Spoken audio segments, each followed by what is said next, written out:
Gazette du Togo, une vision sur l'actualité togolaise et sur le monde. Merci infiniment de nous recevoir encore chez vous aujourd'hui. Rencontre, échange, une nouvelle aventure, un nouveau numéro de cette émission hebdomadaire qui se veut être un carrefour d'échange avec des acteurs et des invités en studio pour parler des faits de société, des faits politiques, historiques et culturels.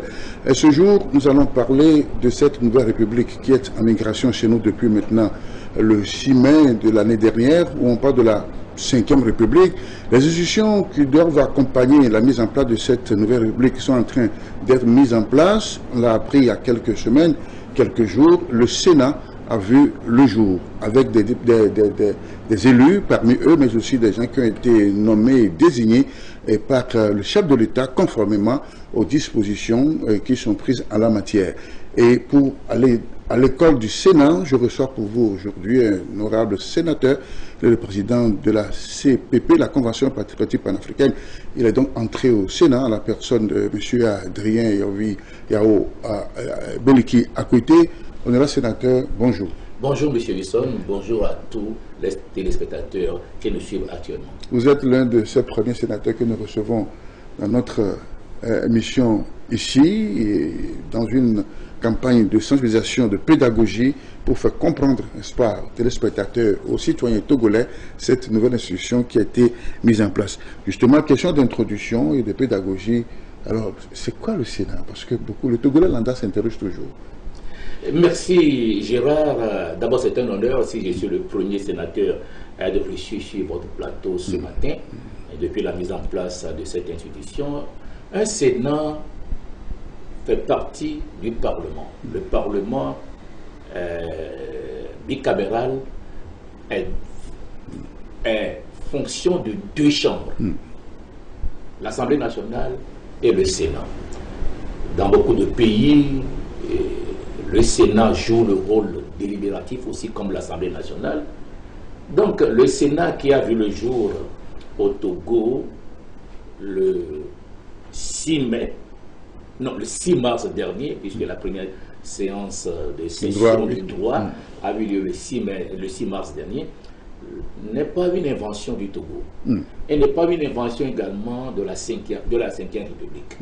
Si nous nous référons à la Constitution de la 4e République en son article 51, le Sénat existe. Maintenant, le Sénat fait partie du Parlement bicaméral, c'est-à-dire les deux chambres, l'Assemblée nationale et le Sénat. Voilà ce que je peux dire grosso modo sur la question que vous m'avez posée. C'est ça.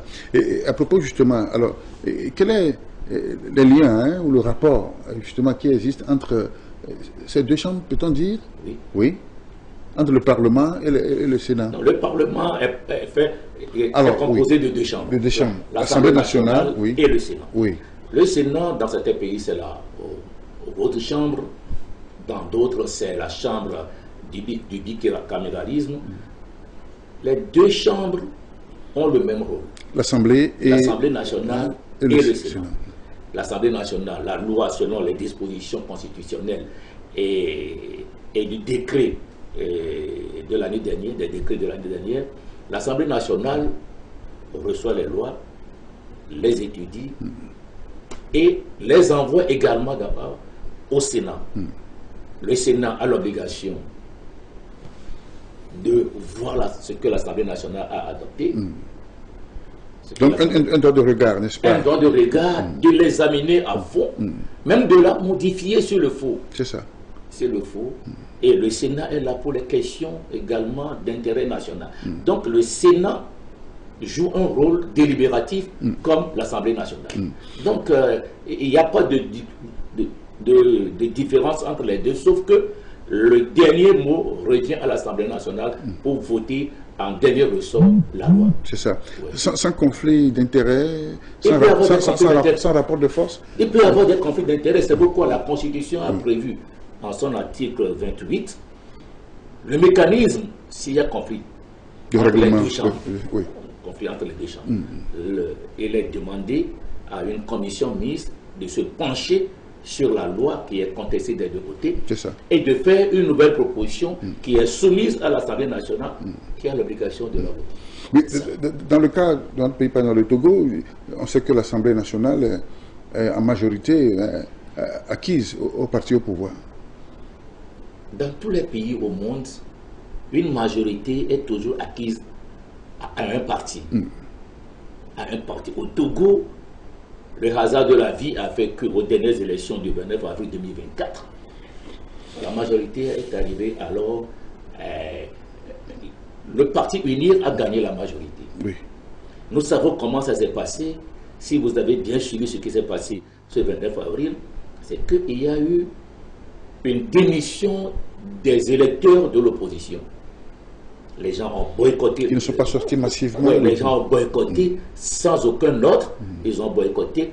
Donc c'est un message que les électeurs ont envoyé aux partis politiques qui concouraient à cela. Donc, je pense que dans tous les pays au monde, il y a toujours un parti qui a la majorité et les autres la minorité. Mais il faut écouter la minorité.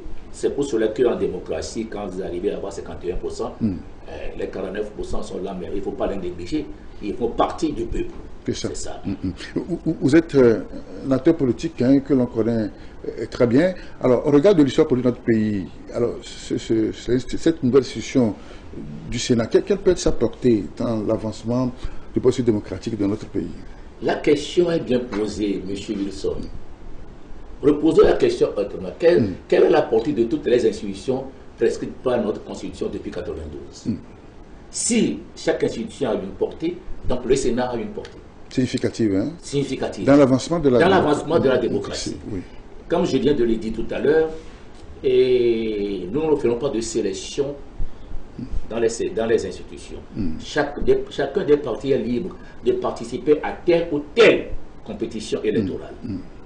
Le parti est libre, mais on ne peut pas faire de sélection pour une république dont la Constitution prévoit des institutions. C'est ça. C'est ça. Ça doit être très clair dans nos esprits. C'est comme si c'est la 5e République qui nous apporte le Sénat. Lorsque vous prenez la 4e République, c'était inscrit, n'est-ce pas? Oui, en son article 51, c'est déjà inscrit le Sénat. C'est comme les élections municipales ont été inscrites depuis 1992 également.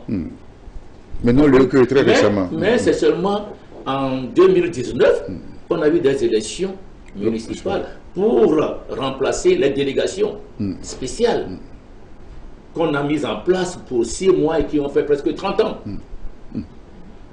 Presque 30 ans. Donc, toutes les institutions prescrites par la Constitution sont là pour faire avancer la démocratie. Voilà ce que nous comprenons à la CPP. C'est pour cela que nous ne sommes pas surpris. D'ailleurs, si vous vous souvenez très bien, le premier président de la CPP, Feu Edem Kodjo, exigeait déjà le régime parlementaire dès les années 91. Oui, à la conférence nationale. À la conférence nationale souveraine, il exigeait déjà le régime parlementaire pour pouvoir équilibrer les forces politiques qui dirigent le pays. Parce que lorsque aujourd'hui vous suivez un peu la constitution de la 4e République en mettant en place le Sénat et la constitution de la CPP, vous allez constater qu'il y a équilibre. Il n'est plus question d'aller se battre, se cogner, se blesser, s'entre-déchirer même pour les élections présidentielles. Au même moment, nous devons nous battre pour que nous puissions avoir la majorité et proposer des gens qu'il faut à la place qu'il faut selon la Constitution. Voilà ce que nous constatons à la CPP. Rencontre échange un nouveau numéro. Nous parlons du Sénat. Quelle portée significative pour l'avancement de la démocratie dans notre pays, le Togo. C'est le thème que je discute avec mon invité, l'honorable sénateur Adrien Akoité. Il est mon invité, c'est avec lui que nous faisons le tour d'horizon de ces questions d'actualité portant justement sur cette avancée, ici on peut l'appeler ainsi, historique dans le processus démocratique de notre pays avec la nouvelle institution et qui est le Sénat. Alors, le Sénat est composé de 2 ordres, en tout cas de sénateurs. Il y en a qui ont été élus par les conseillers municipaux et autres. Et vous avez été désigné conformément aux recommandations des institutions des articles, n'est-ce pas? lorsque nous prenons la Constitution de la 4e République en son article 52, voici ce qu'il a écrit. Le Sénat est composé de personnalités élues aux 2/3 par les collectivités territoriales, c'est-à-dire les conseillers municipaux et les conseillers régionaux. Dans la Constitution de 6 mai 2024, la même phrase est revenue, de personnalités élues et de personnalités désignées. Cela veut dire que ce n'est pas une nouveauté avec cette nouvelle Constitution. Et je rappelle aux auditeurs et aux téléspectateurs qui nous suivent que la désignation des sénateurs n'est pas un truc nouveau pour le Togo.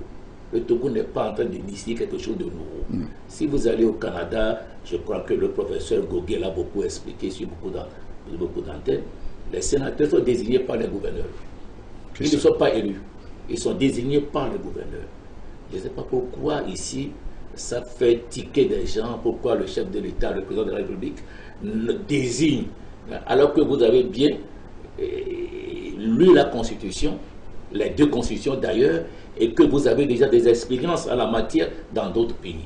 Je voudrais faire une confidence ici. Je discutais il y a de cela quelques années avec un ami politicien également qui n'est plus de ce monde.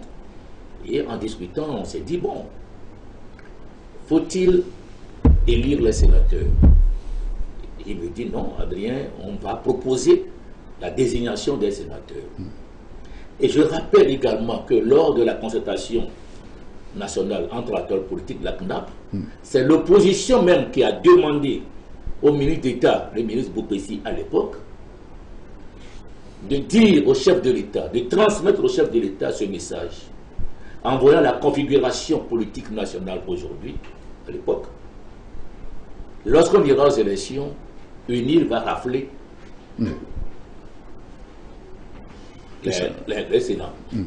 Donc, pour pouvoir équilibrer un peu les choses en tenant compte de ce qui se passe à l'Assemblée, il faut qu'il s'ouvre à l'opposition. Donc, c'est l'opposition dans son entièreté à l'époque à la CNAP qui avait demandé, qui avait fait cette proposition au chef et au ministre d'État. Donc, si aujourd'hui le président de la République s'ouvre à l'opposition, je crois que c'est nous qui l'avons demandé et que nous ne pourrons pas ravaler nos crachats. Donc ce n'est pas une surprise si certains nous sommes sans quelque chose et parti politique, si certains ont eu la chance d'être désignés aujourd'hui. Ce n'est que la capacité qu'on a trouvée à la personne à cette partie-là. Et je voudrais à travers vous remercier les prédécesseurs, les présidents prédécesseurs, le président, le feu président Eden Kodjo et de votre parti, de mon parti, la CPP, qui avait toujours insisté, et Francis Second, le dernier que je suis venu remplacer, et qui avait toujours insisté sur l'ouverture de la majorité vers la minorité. Donc vous pensez qu'à travers le Sénat, c'est une porte d'entrée pour l'opposition qui a été marginalisée? Non, ce n'est pas une affaire de porte d'entrée. Je disais tout à l'heure que lors des discussions au sein de la CNAP, nous avons insisté, et je crois que le ministre d'État a transmis le message au chef de l'État. Ce n'est pas une porte d'entrée. Nous l'avons souhaité, il l'a fait. C'est ça. On ne peut que le remercier. Ça veut dire qu'il y a un manque de capacité ce n'est pas une sur le terrain électoral. Ce n'est pas une affaire de manque, puisque la Constitution a déjà prévu cette ouverture. De désignation. De désignation. Je vous ai dit, l'article 52 Donc finalement, ça vous arrange, n'est-ce pas? Ça n'arrange personne. Ce mot de désignation. Non, ça n'arrange personne. C'est une affaire constitutionnelle qu'il faut respecter. Voilà. On ne peut pas avoir une assemblée nationale. D'abord, vous savez, quel que soit ce qu'on a désigné, le parti uni a toujours la majorité. Au Sénat aussi. Au Sénat aussi. Au Sénat aussi. Ils avaient déjà, sur les 41 34. Oui. Et aujourd'hui, ils ont, je crois, une dizaine encore. Donc, je ne vois pas pourquoi on dit que c'est une porte d'entrée. Non. Nous avons souhaité, nous avons insisté là-dessus. Et le chef de l'État s'est ouvert aux partis politiques. Alors, ces partis politiques qui ont fait l'entrée au Sénat, est-ce que ça ne fait pas disparaître vos familles politiques, vos bases? Nous avons une commission. Oui. Et je suis de la CPP, un parti qui a toujours prôné le vivre ensemble, et le grand pardon. Et je vois aujourd'hui le grand pardon. Je vois aujourd'hui que beaucoup de gens épousent cet esprit, le vivre ensemble, la tolérance, faire en sorte que ce pays n'appartienne pas seulement à certains, appartienne à tout le monde. Et que si, dans un débat politique, toutes les voix sont importantes pour pouvoir arriver à construire un Togo. Pas pour nous encore, mais pour la génération présente et la génération future. Donc, si les pères fédérateurs n'ont pas créé ce Togo, nous ne serons pas là-dedans, dans ce petit rectangle-là. Donc, moi, je ne vois pas que ça va faire disparaître nos convictions. C'est des débats qu'on fera et chaque parti viendra avec des propositions qui puissent faire avancer la démocratie. C'est ça. Ouais. Oui, peut-être une question indiscrète. Quels étaient les critères de désignation, les conditions à remplir, puisque vous en faites partie de ceux qui sont désignés par le chef de l'État? Vous savez, j'ai été surpris lorsque j'ai été nommé. Je ne m'attendais même pas. Je ne m'attendais même pas. Parce que personne ne m'a approché pour me demander, pour me souffler à l'oreille. Ça peut se passer comme ça? J'étais à la télévision, sans avertissement. J'ai eu une déformation politique. À 20h, je suis toujours le journal télévisé. Je me réveille à 3h pour suivre, pour voir s'il y a eu, à 22h, quelque chose qui s'est passé. Donc à 20h, j'étais à la télévision. Lorsque je découvre la présence de Madame la ministre Kuigan, et je me suis dit, mais il y a un problème alors. S'il n'y a pas conseil des ministres, c'est qu'il y a une information à donner. Et c'est là où je découvre que je suis nommé. Gérard, sans autre formalité préalable, sans avertissement, sans non, vous n'avez pas consulté? Non, je n'ai eu. Mais quand je suis rentré au Sénat, j'ai discuté avec des gens. Il y en a qui m'ont dit, mais moi j'étais même en Europe, c'est mes enfants qui m'ont informé. Cela veut dire que personne n'a été consulté. Cela veut dire également qu'on nous connaît sur le terrain. Et les personnalités qui ont été désignées, on les connaît sur le terrain. Il y en a qui m'ont dit, mais je me retrouve dans un Sénat, donc, mais je ne fais pas de politique. Comment je vais agir? Mais j'ai dit à certains, mais il y a des personnalités sans chapelle politique. Sans chapelle politique. J'ai dit à certains, vous allez apprendre. Ici, c'est pour faire asseoir la démocratie par des discussions, par des concertations et par le dialogue. Donc, à partir de ce instant, je ne sais pas pourquoi vous vous avez dit, nous sommes surpris. Bon, c'est une nouvelle école pour vous. C'est ça. Et vous avez la possibilité de dire non, n'est-ce pas? Vous avez la possibilité de dire non, de refuser. Mais attendez, vous savez, c'est une mission qu'on vous confie. C'est une mission. Mais à laquelle on ne vous oblige pas, hein, monsieur Véliki. Non, je dis bien, c'est une mission qu'on vous confie. Vous êtes libre de dire oui, de dire non. Mais c'est une mission. Lorsque vous faites de la politique et que vous appelez à une mission, il faut répondre oui. Il faut répondre. Parce que c'est pour l'intérêt d'abord de la nation et c'est pour l'intérêt du peuple. C'est ça. Vous n'êtes pas là, comme certains vont le faire croire. Je sais que ces questions vont arriver, qu'on est là pour nos bons vieux jours. Nous avons préparé pour assurer vos retraites. Non, nous avons préparé nos bons vieux jours avant de partir à la retraite. Donc on vous confie une mission pour un mandat déterminé. Si vous avez bien rempli, on peut vous reconduire. Si vous n'avez pas bien rempli, on peut ne pas vous reconduire. C'est pour 6 ans, c'est ça? C'est pour 6 ans. C'est pour 6 ans. Donc, j'écoute des commentaires, des fois, des gens qui ne comprennent pas peut-être grand-chose. Et c'est normal. Ils sont dans l'émotion, dans la passion de ce qu'on leur fait croire, alors qu'au même moment, c'est ce qui se passe. Donc, c'est une mission qu'on nous confie. Moi, quand j'ai été désigné, j'ai été élu pour la première fois à l'international. Je peux vous dire comment ça s'est passé. En tant que syndicaliste. En tant que syndicaliste à l'époque, le congrès se tenait à Ouaga. Et j'étais là un matin. Les doyens sont venus m'appeler. Ils disent, bon, vous allez occuper tel poste. J'étais surpris. Je venais de faire 2 ans de syndicalisme. À l'international. Vous allez occuper tel poste. Je dis, mais Je suis trop jeune pour ça. Il dit, ah non, on va vous entourer. Et on rentre dans la salle, ça s'est passé ainsi. J'ai compris qu'à un moment donné, si vous avez des capacités et des choses à vendre, on peut vous faire confiance. Maintenant, c'est à vous de répondre à celui qui a pensé à vous pour faire avancer les choses. C'est ça le plus important. La première session de droit a eu lieu le 6 mars dernier, et c'est là où chacun s'est découvert, n'est-ce pas? Oui. Au-delà des noms, maintenant, il y a des visages. Il y a des visages, et par exemple, je vais donner un nom. Il y a un sénateur dont le grand frère était journaliste. Je le découvre là-bas, parce que c'est un nom de famille. Je le découvre, j'ai dit, mais c'est le grand frère, mais c'est un autre. Je l'appelle pas le nom du grand frère. Il me dit, non, moi je ne m'appelle pas comme ça, je m'appelle K. Ah bon, il faut vous ressembler comme deux gouttes d'eau. Donc c'est là où on découvre certains visages. Non, moi j'ai découvert beaucoup de visages que je ne connaissais pas. Mais j'ai découvert aussi, j'ai retrouvé aussi plutôt des visages que je connaissais en politique. Donc c'est un bon mélange qui est fait de personnalités politiques et de personnalités sans chapelle politique pour que nous puissions travailler pour le Togo et faire avancer les choses. Cela ne veut pas dire que... Donc les choses sérieuses ont déjà commencé, vous êtes dans le vif du sujet, dans les discussions. Non, pas encore dans les discussions. Voilà, puisqu'on a fait le bureau la dernière fois. Oui, le bureau a été mis en place mercredi dernier. Et le jeudi, nous avons fait la session ordinaire. Donc le président a prononcé son discours d'ouverture de la session ordinaire du premier trimestre 2020.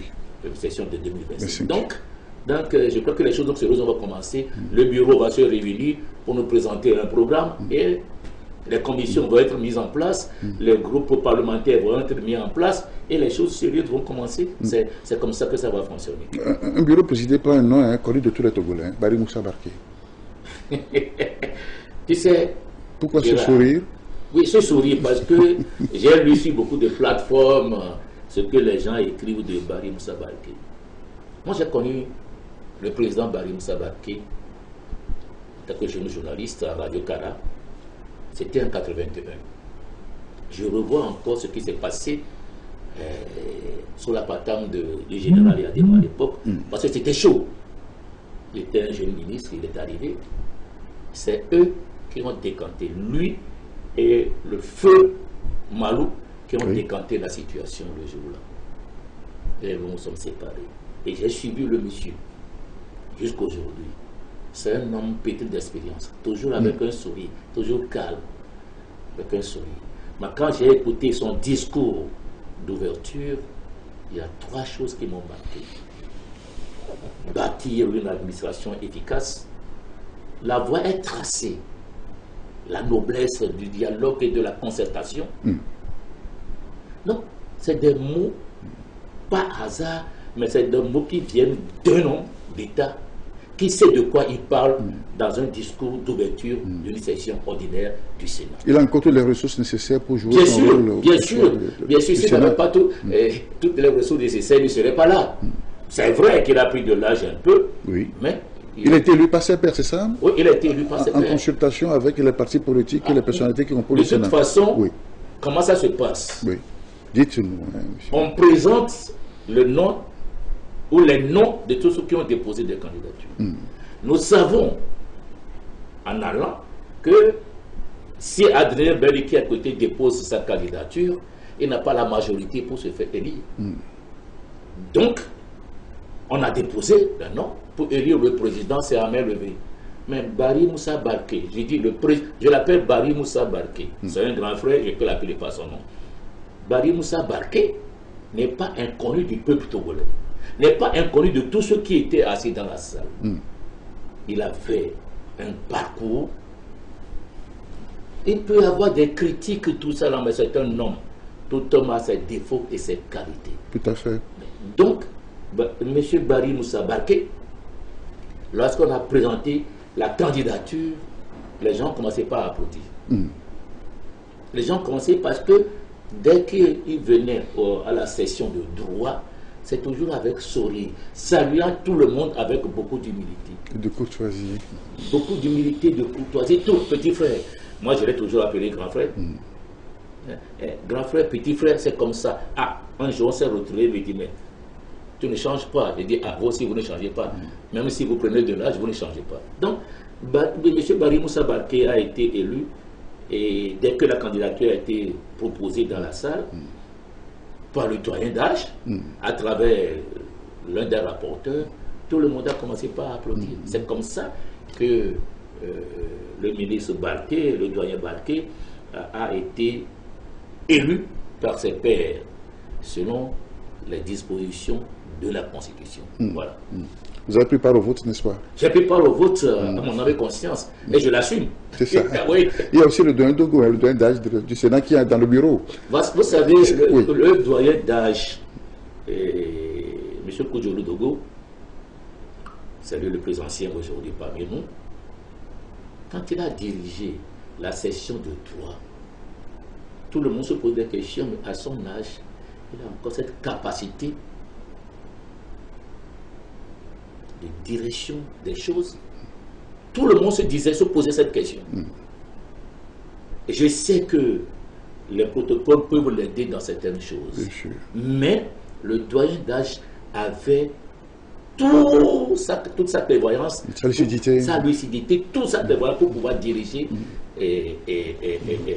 cette session de droit jusqu'à l'élection du bureau. Et à la fin, il dit, mon devoir s'arrête ici. Je vais passer le maillet au président élu. Et c'est comme ça que ça s'est passé. Donc, tous ces anciens que nous voyons aujourd'hui, je pense qu'ils n'ont pas perdu leur qualité. C'est ça. Les qualités d'hommes d'État qu'ils ont été, qu'ils sont jusqu'aujourd'hui. C'est ce que j'ai compris. Sauf que les détracteurs ne pensent pas comme vous, que c'est des anciens qu'on prend encore pour faire du nouveau. Un Sénat budgétivore et qui va même dans une famille à la maison, tout le monde ne s'entend pas. Tout le monde ne s'entend pas. Donc, les détracteurs, je ne sais pas s'ils sont des détracteurs. C'est déjà qu'ils sont dans l'émotion. Moi, je dis plutôt qu'ils sont des détracteurs, mais c'est déjà qu'ils sont dans l'émotion. Et je comprends certains qui disent que c'est le temps de la jeunesse, c'est le temps de la jeunesse. Je voudrais rappeler tout simplement aux téléspectateurs que nous sommes à une expérience du Sénat.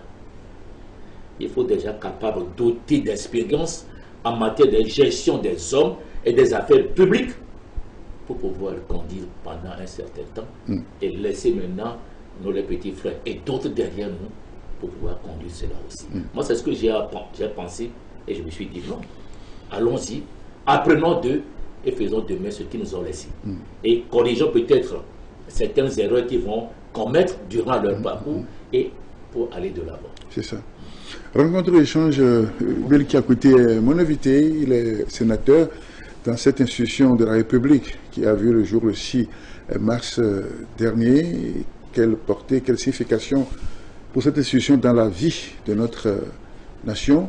C'est que l'histoire du Togo, hein, on vient de très loin, hein, et tout ce qui s'est passé depuis les années des indépendances, depuis les années de processus démocratique des années 90, la conférence, en passant par les premières élections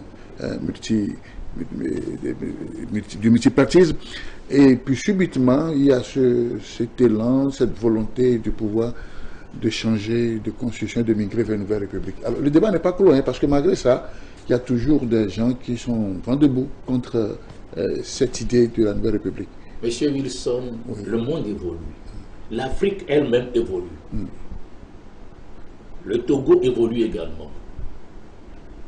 Vous venez d'une ville où les employeurs étaient très difficiles à gérer au moment de l'indépendance. Oui. Nous qui avons un certain âge aujourd'hui, nous avons vécu certains épisodes de ce temps. Et nous avons traversé pendant un temps également un parti unique.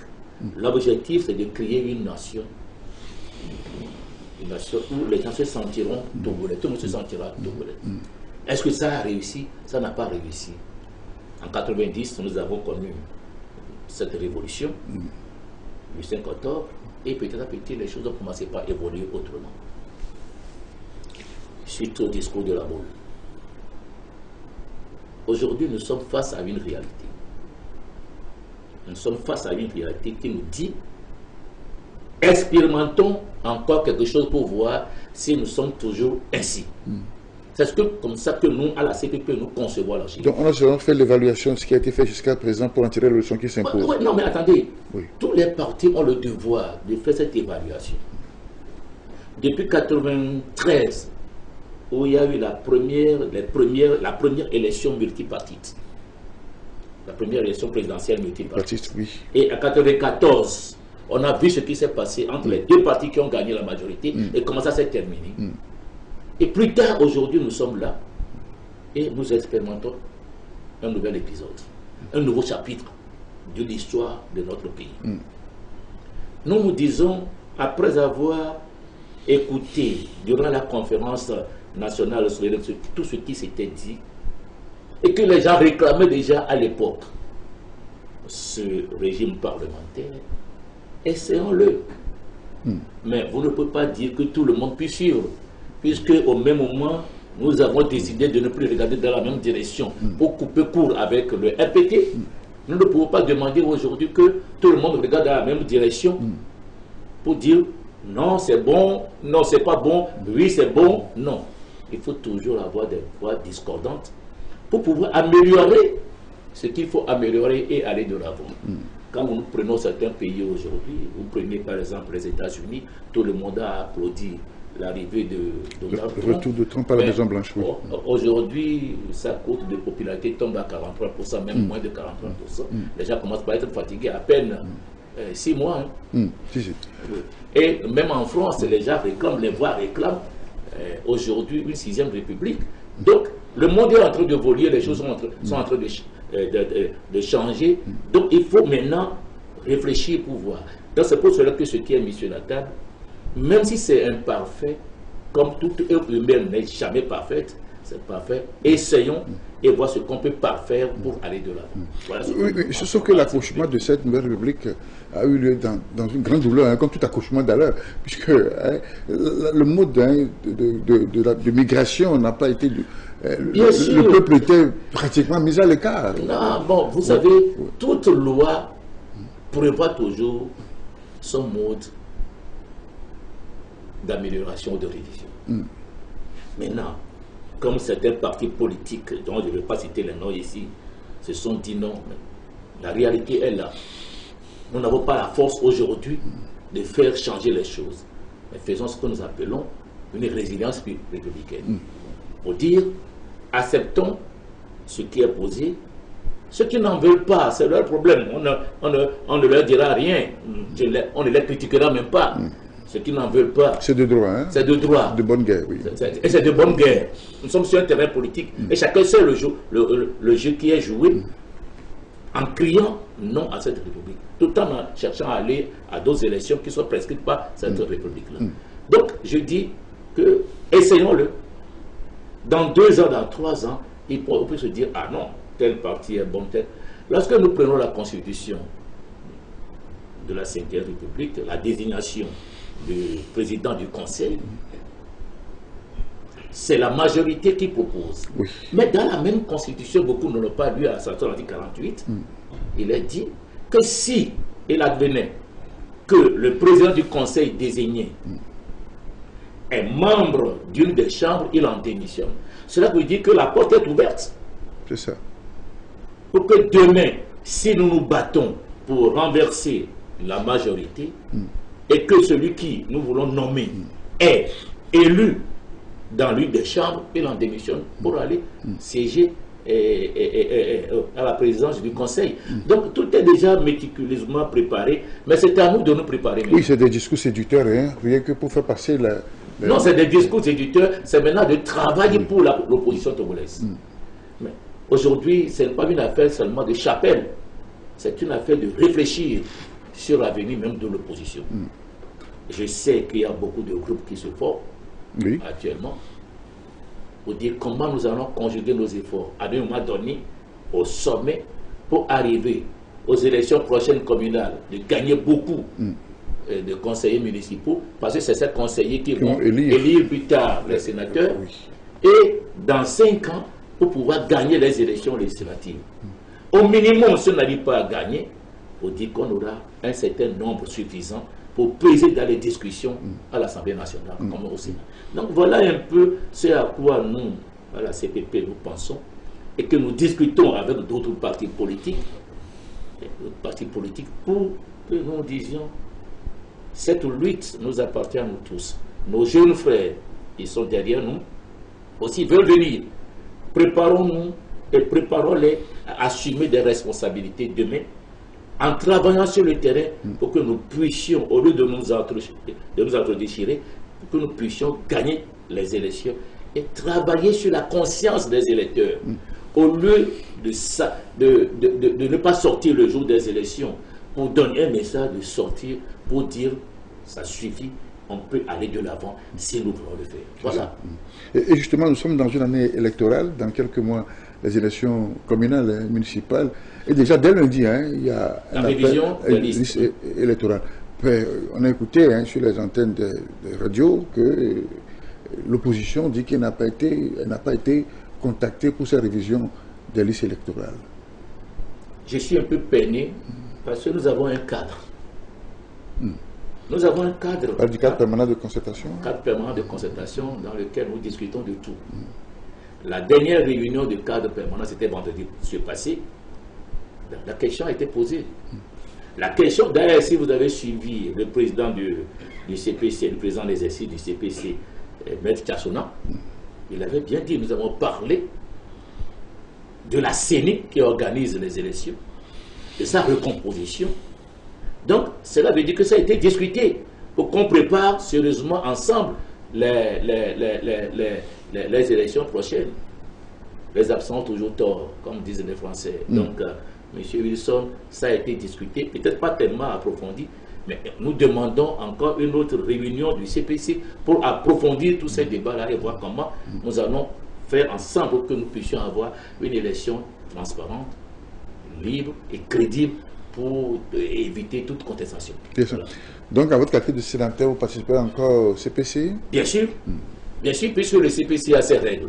C'est tout parti politique qui a participé à l'une des 3 dernières élections. À l'une des 3 dernières élections. Et les 3 dernières élections, c'est le Sénat, c'est la sénatoriale, c'est le double scrutin de 2024, je crois. Donc, tous ceux qui répondent à ces critères participent aujourd'hui. Personne n'est exclu, tout le monde est invité. Maintenant, vous êtes libre de décliner l'invitation ou de répondre à l'invitation. Oui, alors, dans votre mission au Sénat, qu'est-ce qu'il y a encore possible de faire pour régler tous ces problèmes internes aux formations politiques, entre la mouvance et l'opposition puisque, oui, vous y êtes justement pour travailler pour la République, n'est-ce pas? Comme vous l'avez dit. Comme je l'ai dit tout à l'heure, nous avons nos conditions avant de répondre à l'appel pour la mission pour laquelle on nous a appelés. Donc, au cours des débats, nous donnerons nos points de vue. Nous donnerons nos points de vue. Donc, c'est ça la réalité. C'est ça la réalité. Si nous conjuguons les efforts ensemble, je vais vous faire une confidence. Lorsqu'on était au CPC, à la CNA, ceux qui n'étaient pas là nous donnaient des sujets. Ah oui, à venir débattre. À venir débattre. Et on venait de pendant que mes missions absentes, on nous donnait. Et on venait en débattre. Et on en sortait aussi. Donc, par exemple, le cas de la mise en place de la CENI de 2022, ça a été un débat très fort à la CNA pour pouvoir arriver. Donc, ne croyez pas que nous sommes en vase clos. Non. Nous discutons avec nos collègues de l'opposition, ceux qui veulent discuter, et nous trouvons des consensus pour aller discuter. Et nous nous soutenons lors des débats. Ce sera la même chose au Sénat. Puisque le Sénat est là pour examiner la loi que l'Assemblée nationale a validée, et nous pouvons la modifier aussi. Et s'il y a toujours contestation entre les deux chambres, il y a une commission paritaire qui proposera un texte, c'est tout. C'est ça. Voilà. Dans le rapport, les échanges de l'Assemblée nationale... non, il n'y aura pas de conflit en tant que tel. Non, il n'y aura pas de conflit.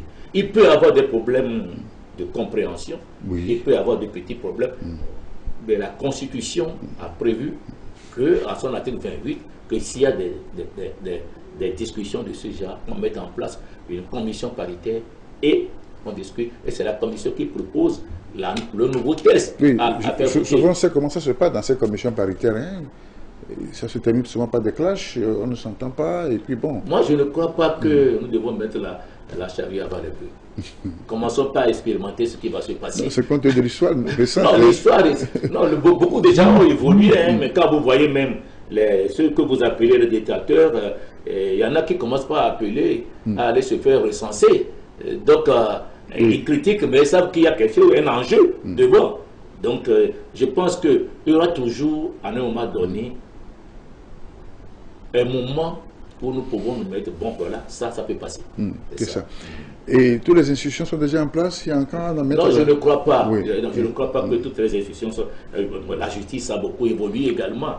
Bon, notamment selon la 5e République, la justice a beaucoup évolué. Nous attendons de voir quand est-ce que tout ça là... Mais je suis sûr et certain que depuis qu'on n'a plus de Conseil des ministres, c'est que le gouvernement travaille sur ces tests avec des techniciens pour que nous ne soyons pas en retard sur ce qui est prescrit par la Constitution. C'est ça. À quand la désignation du prochain, enfin du futur chef, comment l'appelons chez vous ici? Le président de la République ou bien le président du Conseil? Le président du Conseil. Le président du Conseil, c'est l'Assemblée. Les deux chambres sont déjà mises en place. Voilà.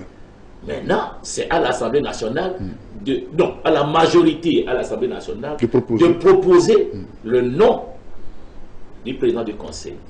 Et on verra, le parti proposera le nom à l'Assemblée nationale qui sera voté maintenant pour la... Qui est le chef de ce parti politique? Oui, qui est le chef de ce parti politique, tout est déjà dit, qui est le chef de ce parti politique. Oui. Bon, nous n'allons pas dire c'est ce que les textes prévoient. Est-ce que les textes prévoient? Donc, pour nous, je pense que puisque nous sommes en avril, le délai de la transition court jusqu'au 5 mai prochain. Le délai court jusqu'au 5 mai prochain. Donc nous sommes toujours en transition, c'est ça? Nous sommes toujours en transition jusqu'au 5 mai. En attendant la mise en place des décisions. Non, pas en attendant la mise en place. En attendant la désignation du président du Conseil. C'est ça. Oui. Et après Et après, le président de la République. Le président de la République, selon la Constitution, les deux chambres se réunissent en congrès pour élire, non pas pour désigner, pour élire le président de la République. Et on verra les candidatures, on verra comment ça va se passer. Par vote, indirect cette fois-ci. C'est par vote indirect, c'est ça. Ce qui fait que finalement on a arraché le vote populaire universel au peuple togolais. Est-ce que c'est une initiative pour la première fois au Togo? Je ne crois pas. Ah bon? En l'île Maurice, c'est comme ça que ça se passe. J'ai un ami syndicaliste qui est devenu parlementaire à l'île Maurice, qui m'a appelé, quand je lui ai annoncé la nouvelle, qui m'a appelé, ah, tu viens au moment où notre parti a perdu les élections, donc je ne serai plus à l'Assemblée ni au Sénat. Mais de toute façon, nous continuons notre route.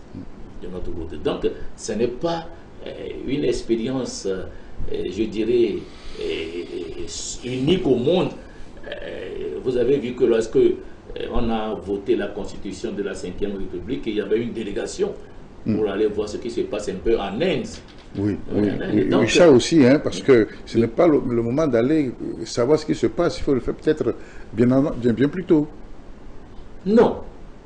Quand vous lisez bien la Constitution, vous allez constater que ceux qui ont écrit cette Constitution ont pris d'un peu partout. Des expériences d'un peu partout.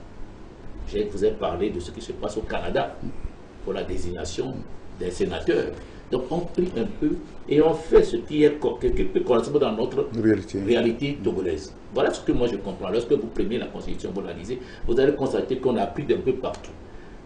D'un peu partout. Maintenant, c'est fait.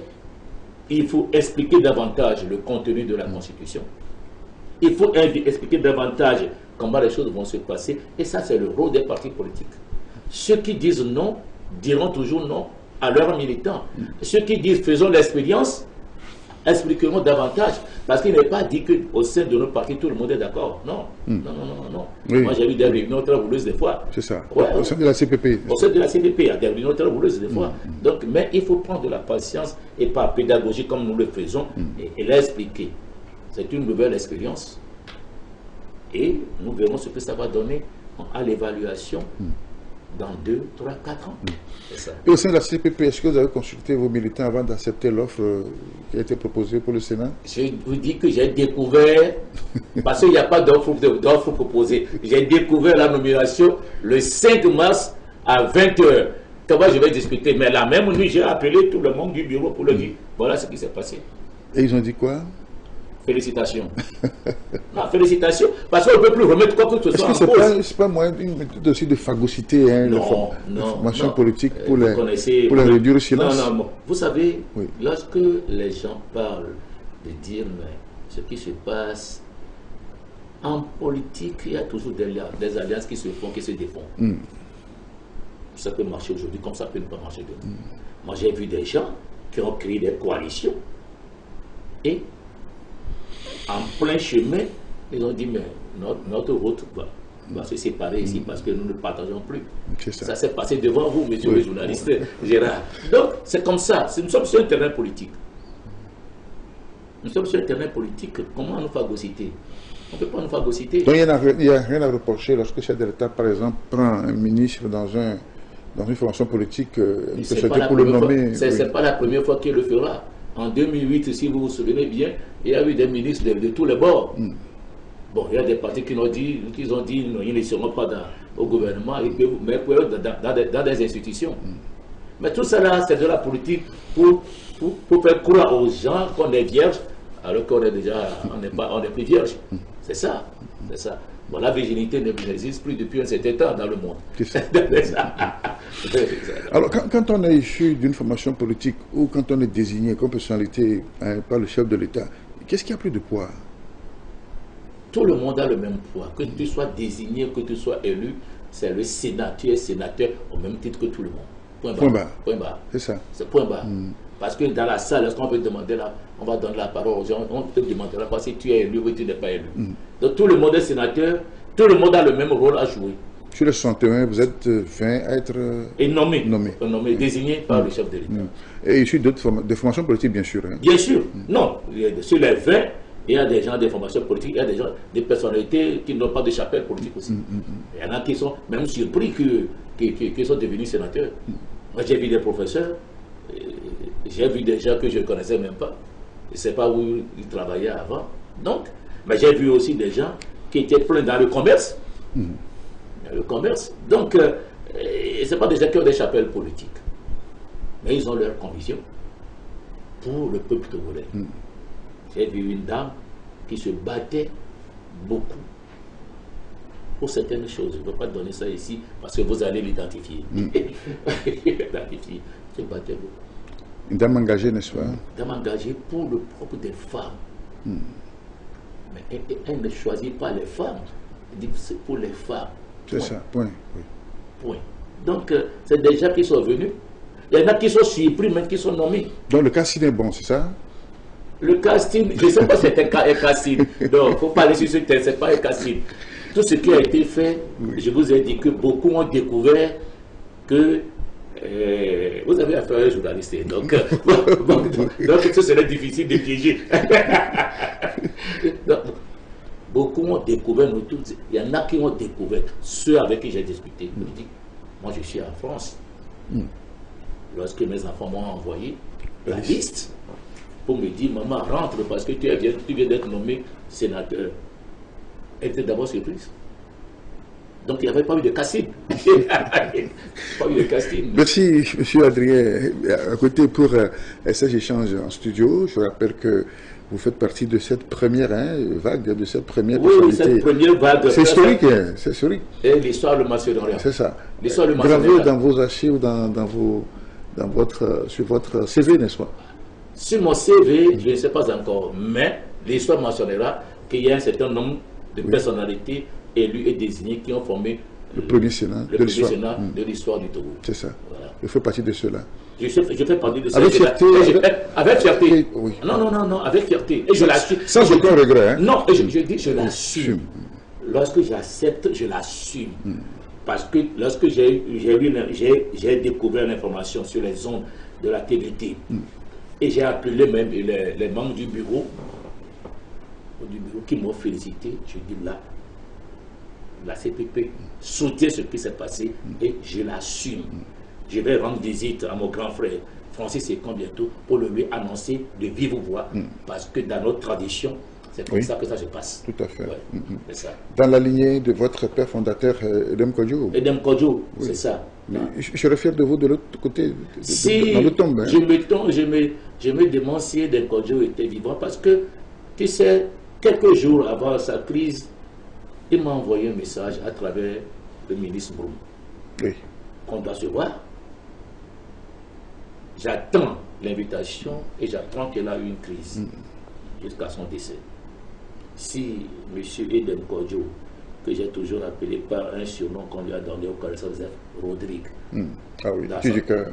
La du cœur, si aujourd'hui il apprend, au-delà de ce que nous disons ainsi, que quelqu'un de la CPP, en l'occurrence le président de la CPP a été nommé sénateur, j'imagine que je serai sage. Donc je m'arrête là pour ça. Dans le sillage du grand pardon, n'est-ce pas?